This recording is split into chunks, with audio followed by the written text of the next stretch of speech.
Hello everybody, it's Toby with my Friday vlog. Now it is Mental Health Awareness Week this week, and the theme of Mental Health Awareness Week is movement. And so this is me and comms colleagues trying to do my vlog on the move. It's an awful lot easier for me, who's walking forwards, than it is for my colleague Tim, who's walking backwards. So thank you ever so much to comms, as ever, for the work that you do. But the important point, I suppose, is how do we create space in our working lives or support our patients to find space to take a little bit of physical activity, which we know can make such a positive difference to people's mental health.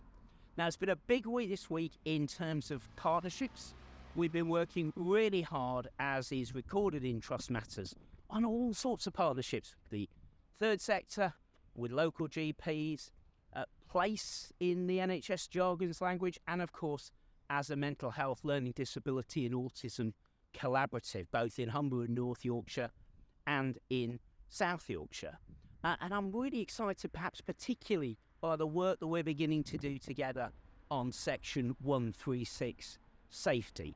That's really important, I know, to lots of people working in our organisation, and of course to all of us as members of the population. We haven't quite got it right at the moment, have we, across South Yorkshire in terms of the arrangements. The analysis seems to show that we need an additional suite in order to meet need. And we've also got fellow citizens, human beings, who sometimes arrive in a Section 136 suite, perhaps because there is nowhere else, and arrangements elsewhere have broken down. So we haven't absolutely got the answers in place yet, but certainly it is the case that there is agreement in principle to make some real differences in that space over the next 6 months. And that's in addition to the work that has been going on to try and make a difference to those physical environments. And next week, the capital plan for the Trust, the £6 million that we invest in capital, will be decided by our clinical leadership executive.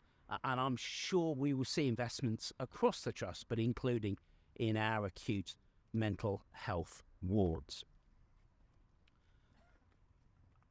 Periodically, I use this vlog to talk about racism, and I'm not going to stop doing that, or I hope I'm going to stop doing that when it isn't necessary. On the screen as I talk are some real excerpts from IR1s over the last few weeks. Now, never let it be said that instant reporting isn't read or doesn't make a difference. The first thing to say is I'm so sorry for the staff involved as victims of this wholly unacceptable behaviour. But when we talk about racism, it can have almost a repetitive linguistic nature. I want you to take a look at the real examples of the kind of thing that colleagues are experiencing. What will happen next Tuesday at the Clinical Leadership Executive, as I've been saying since January, is we will agree our acceptable behaviour policy, sometimes known as the red card policy. And what that will do is it will set out parameters and a process to both warn and in some cases permanently exclude patients and carers from the care of this organisation. Now, that's not just about racism. There are a number of other things going on.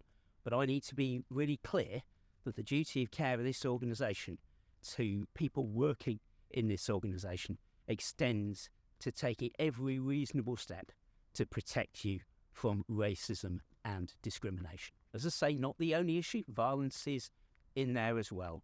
But please take a look at these IR1s. If that's happening to you, please report it.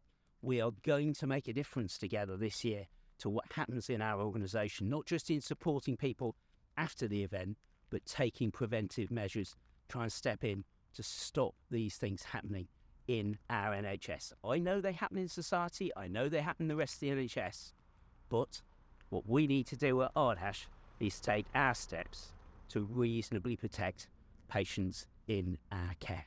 Now, our walk has almost got us down to Amber Lodge. I'm absolutely delighted that at Amber Lodge over the next few weeks we'll see delivery of the new minibus that will be there for the patients that reside at Amber Lodge. It's something we were asked to do. It's something that used to happen and it was taken away.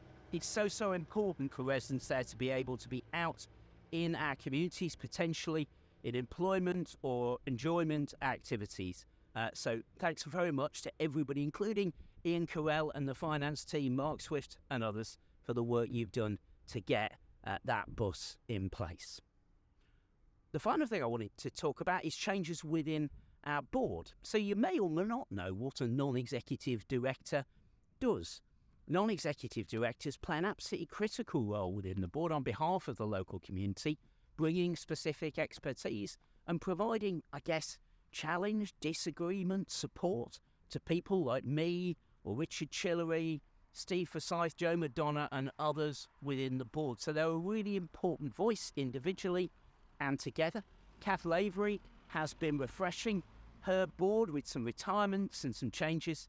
On the screen now, therefore, you'll see some familiar faces and one or two new folk who are joining us. We're really thrilled that Dr. Richard Falk, who's many things, but he's a retired GP from North Lincolnshire, will be joining our board to take a lead by next year on quality and safety. And we're also thrilled that Councillor Rachel Blake, who has been until very recently the chair of the Doncaster Health and Wellbeing Board, a nurse and somebody who works in public services in Doncaster, has also chosen to join our board. Take together, they broaden the expertise that we've got, and they make our board just that little bit more diverse and that little bit more local. So really, this is a shout out and a thank you to members of our board. And I'm sure if you take this video as a whole, that the two issues I mentioned, Section 136 safety and unacceptable racism, will both be high on the board's agenda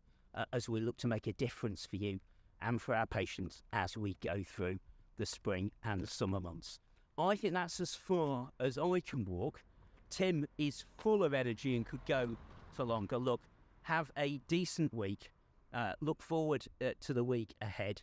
There's a special treat on next week's Friday vlog, so do tune in. It's going to be an absolute cracker. Cheers.